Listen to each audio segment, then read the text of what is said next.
I really won't keep you long, everyone, but I just wanted to say a few words on this. We haven't had a proper Arden party for a while, and I'm really pleased to see you all. I wanted to welcome our Arden editors and authors, and some of our very special friends who have joined us this evening as well, to what I hope you'll all see as a celebration. I think we've got lots to celebrate this year. It's a little over a year since Arden moved to AOC Bloomsbury, and the list, and indeed I, are very settled now. And I'm really beginning to think we're building a really good new future for Arden, and I feel very optimistic, as I hope I've been able to share with those of you that I've spoken to in more detail. I'm sure you'll all have noticed at the booth the quality of the marketing materials that we have with us this year, and I hope you've all collected or will collect your Easter-filled mugs before you leave.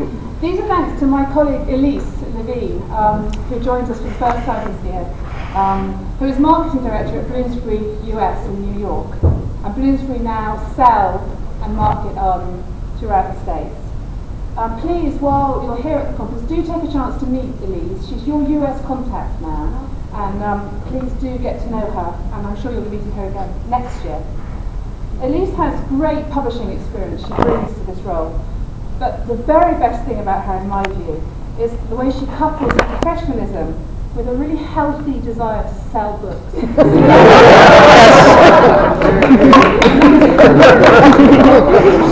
She also really understands Arden's values and its value itself.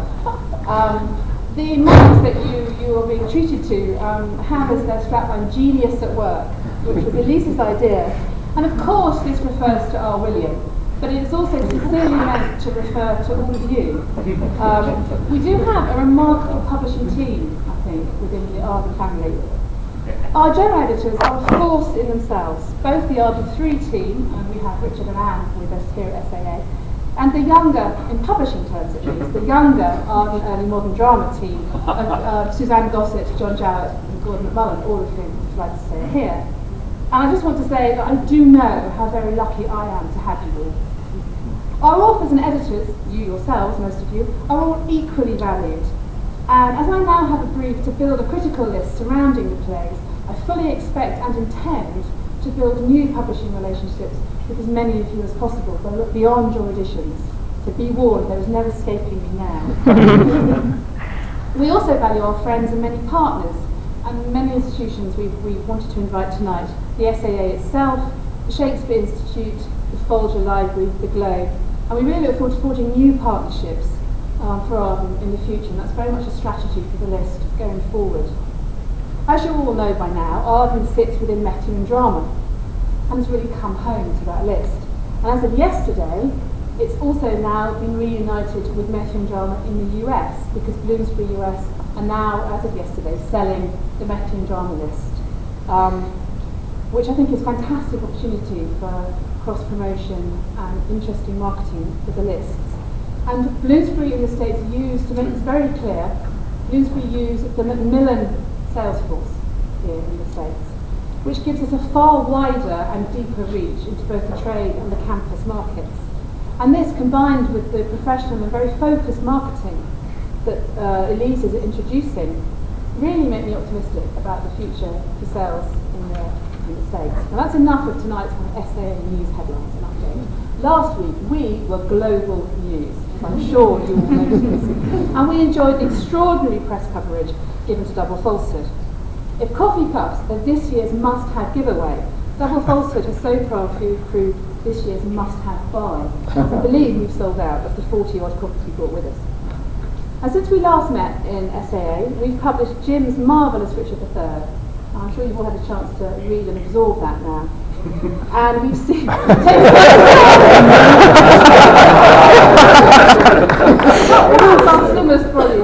marvellous, marvellous tradition. And of course we've had the exciting launch of Arden Early Modern Drama. And in fact the fourth title, Michael Neal's Renegado, I brought with me in my hand luggage, literally hot off the press. And I think it's been hot off the stand as well, I think that's solid as well.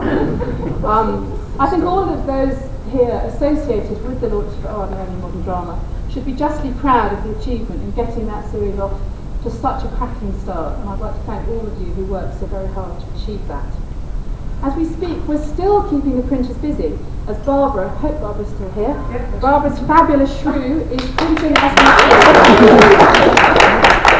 And later, and this really is news for those of you who've been part of the family for a long time, later this year we will publish The Merchant of Venice and The Winter's Tale. Now, I began by mentioning our formidable team of general editors, and we're gathered tonight particularly to raise a glass in honour of the most long-serving, and some might say, himself included, the most long-suffering.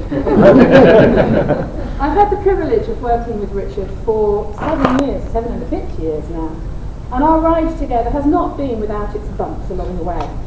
But Richard's unswerving integrity, his generosity and loyalty, I believe are truly unique.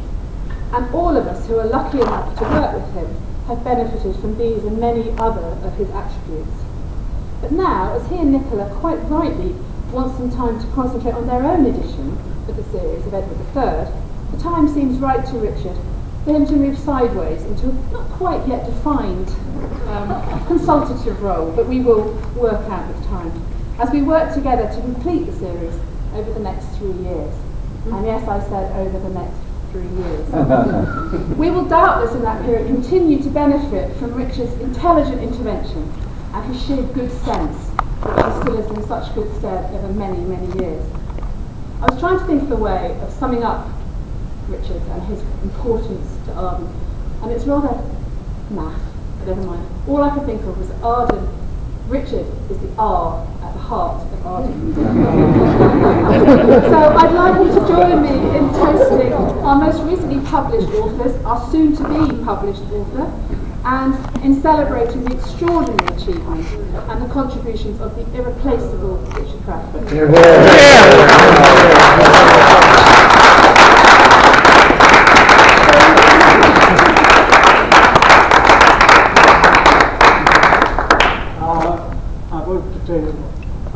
Margaret, thank you for these welcome ambassadors.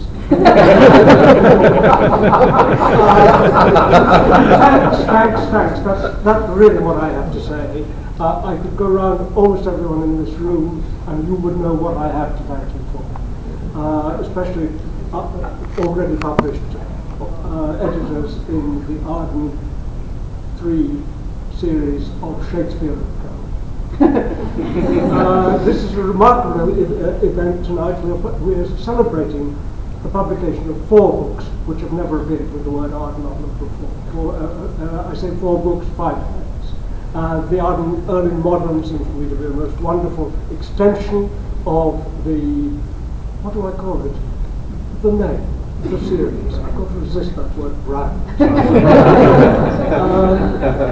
I haven't been to one of these particular gatherings for a few years now, but I wanted to come to Chicago now for a number of reasons, some of which are personal, but one of which is very apparent, which is that in 1996, up the road in the Drake Hotel, took place the US launch of the Arden Shakespeare, with the first 3 volumes, Antony and Cleopatra, Henry V, Titus Andronicus.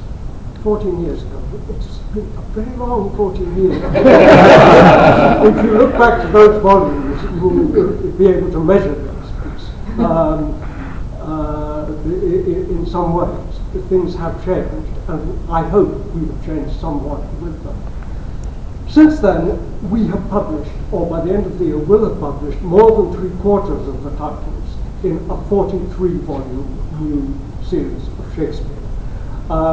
I don't keep records, but I think we might have to look quite a long way to parallel that. Margaret says she wants them to finish in 3 years. In 1996, Janice Price knew we would be finished by the year 2000.